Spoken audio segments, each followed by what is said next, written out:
Sam Jacobs, did you bring a drum roll, or would you like us to supply Please one? provide it. Okay, Thank I you. don't know how fast. Our audio guys are pretty fast, but Excellent. okay, we didn't warn them. Oh, there they go. There you go. So who is it going to be? The person of the year who, for better or for worse, had the most influence on the news in 2024 is Donald Trump. Okay, there it is. Donald Trump, 2024 Person of the Year.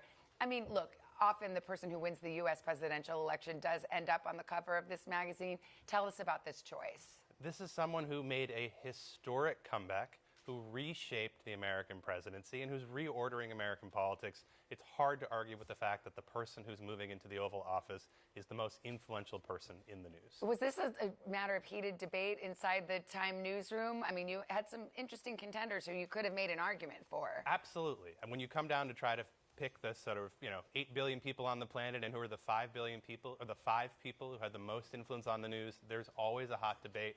Although I have to admit that this year was an easier decision than in years past. Yeah, no question. Your reporters talked to Donald Trump both before, in the springtime, That's right, and then after the election. Was there a difference that you noticed in between those two interviews? I think Time has spent more time on the record with the president-elect this year than any news organization. And what we saw from when we spoke to him in the spring to now is someone who's maybe a little lower volume, a little more subdued. For Donald Trump, perhaps a little bit reflective. He told us that it's sad, actually, that the campaign is over. This is someone who loves to be in a fight.